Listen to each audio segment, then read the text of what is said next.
انسان کے لیے اس وقت اجازت ہے کہ نماز شروع کرے جب اسے یقین ہو یا اطمینان ہو کہ نماز کا وقت داخل ہو چکا ہے۔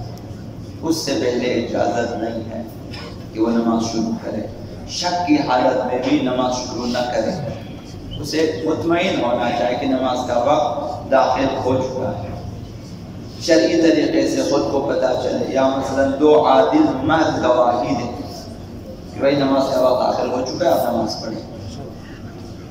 یا ایک شخص کی اذان جو قابل اطمینان شخص ہو، وقت شناس ہو، اس نے اذان دی اور آپ کو پتہ ہے کہ یہ شخص جب تک وقت داخل نہ ہو اذان نہیں دیتا، یہ شخص قابل اطمینان ہے، تو اس کی اذان پہ آپ نے نماز شروع کر لی۔ لیکن اگر انسان کو شک ہو کہ نماز کا وقت داخل ہوا ہے یا نہیں ہوا، اب اس نے امید میں کہ انشاءاللہ وقت داخل ہو چکا ہے، اس امید میں نماز شروع کر دیا، نماز پڑھنا شروع کر دیا، فجر کی نماز، ظہرین، مغرب، اور نماز کے بعد اس نے تحقیق کیا کہ جب میں نے نماز شروع کی نماز کا وقت داخل ہوا تھا یا نہیں ہوا۔ تحقیق کے بعد اس سے یہ پتہ چلا کہ یہ پوری نماز میں نے وقت کے اندر پڑھی ہے۔ نماز کے بعد اسے پتہ چلا میں نے نماز جب شروع کی وقت داخل ہو چکا تھا اور پھر پوری نماز وقت کے اندر پڑھی ہے، تو اس کی وہ نماز صحیح ہے۔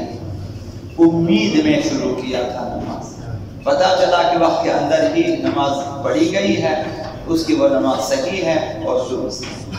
دوسری صورت یہ ہے کہ اگر تحقیق کے بعد اسے پتہ چلے کہ پوری نماز یا اس کا کچھ حصہ وقت سے پہلے پڑھی گئی ہے، ایک رکعت مثلا، آدھی رکعت مثلا حمد سورہ یا 2 رکعتیں وقت سے پہلے پڑھی ہے، یا پوری نماز وقت سے پہلے پڑھی گئی ہے، تو وہ نماز جو اس نے پڑھی ہے وہ باطل ہے۔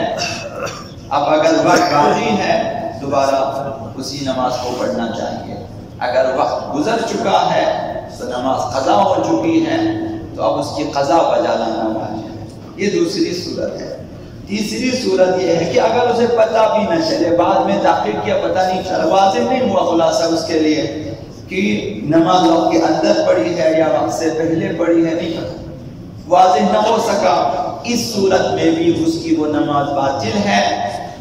اگر وقت باقی ہو ادا، اگر وقت گزر چکا اس کی قضا بجا لانا ضروری ہے۔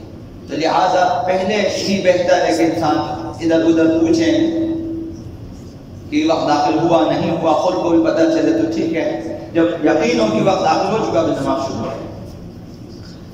تو نماز کی جو اہمیت ہے اور باقی واجبات کی جو اہمیت ہے، اس کے سلسلے میں ایک حدیث مبارکہ ہے آقا امام محمد باقر علیہ السلام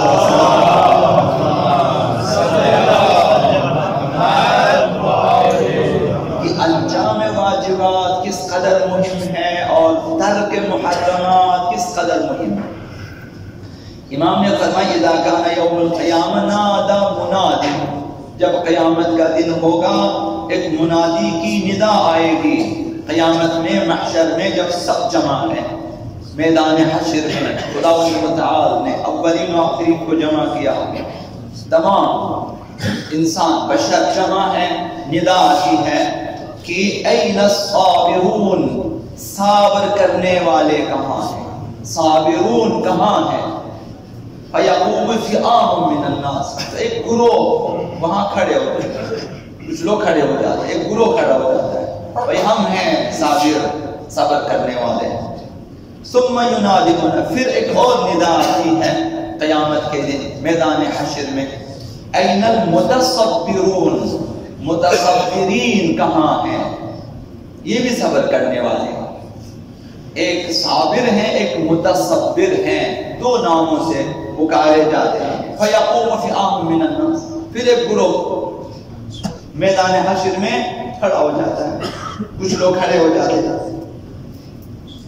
راوی نے پوچھا کہ مَالصَّابِرُونَ وَالْمُتَصَبِّرُونَ، پانچویں امام سے سوال کیا کہ یہ صابرون کون ہیں کہ ایک گروہ کھڑا ہوا ہے، اور یہ متصبرون کون ہیں کہ یہ لوگ قیامت کے دن مثلا انہیں خدا تعالی نے پکارا اور یہ لوگ کھڑے ہو گئے۔ امام نے فرمایا الصابرون علی اداء الفرائض، صابرین وہ لوگ ہیں جنہوں نے انجام واجبات پہ صبر کیا ہے، تحمل کیا ہے، واجبات کو ہاتھ سے جانے نہیں دیا، واجبات پہ انہوں نے صبر کیا ہے، اپنے ذمے جو کچھ واجبات تھے انہوں نے ادا کیا، یہ لوگ صابرون ہیں، قیامت میں خداوند انہیں پکاریں گے۔ ایسا ہونا چاہے کہ ہم بھی کھڑے ہو جائیں وہاں پہ کہ ہم نے بھی واجبات پہ عمل کیا کم از کم۔ امام نے تو والمتصبرون علی ترک المحارم، لیکن متصبرون وہ لوگ ہیں، متصبرون کا مقام صابرون سے ایک مرتبہ بلند ہے۔ متصبرون وہ لوگ ہیں جنہوں نے ترک محرمات پہ صبر کیا ہے، خواہشات نفسانی کے ساتھ جنگ کی ہے، انہوں نے اپنے نفس کو بچایا ہے گناہوں سے، نفس امارہ کے خلاف انہوں نے صبر کیا۔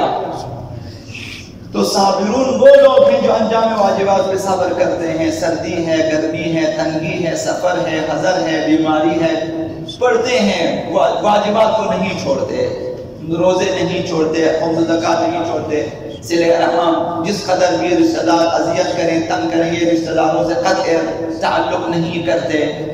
اسی طرح 20 اور واجبات عمل کیا، انہوں نے صبر کیا۔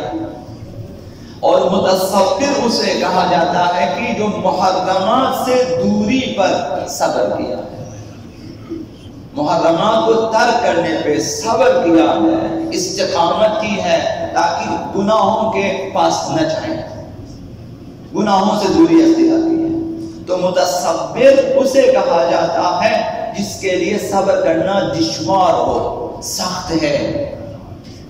تو لہٰذا چونکہ واجبات کی نسبت، اگرچہ واجبات میں بھی شیطان وسوسہ کرتا ہے، لیکن گناہوں کی واجبات کی نسبت محرمات کے سلسلے میں شیطانی وسوسے زیادہ ہوتے ہیں۔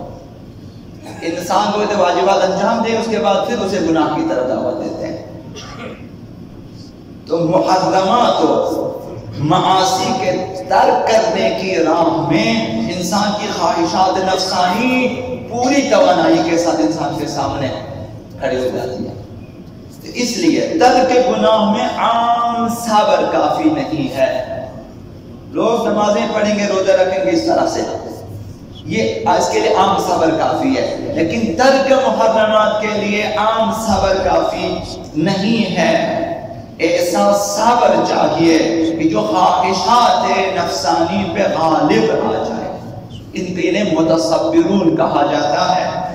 اب زحمت اٹھانی ہوتی ہے انہیں صبر کرنے پہ، تو خداوند متعال کی طرف سے بشارت یہ ہے، متصبرون کی مدد فرمائے گا خداوند متعال۔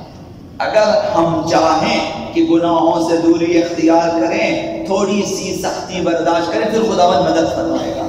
بہرحال ایک جملہ عرض کر دیتا ہوں، یہ جتنے شہداء ہیں، خاص شہداء جنہوں نے جو ہے سوچ سمجھ کر خود کو شہادت کے لیے آمادہ کیا، جن کے گلے کاٹے گئے، انہیں بتا کر ان کی گردنیں اڑا دی گئی اور انہوں نے صبر کیا، تو کیسے صبر کیا؟ یہ متصبرین ہے۔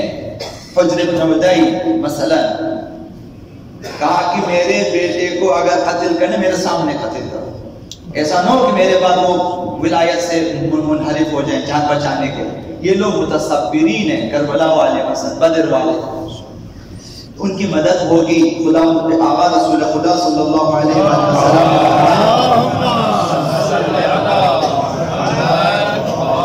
یہ بشارت ہے خدا کی طرف سے، فرمایا کہ من یتصبر یصبرہ اللہ، جو شخص صبر کے لیے کوشش کرے گا، سختیاں برداشت کرے گا، خداوند اس کی مدد فرمائے گا، خداوند اسے صبر عنایت فرمائے گا۔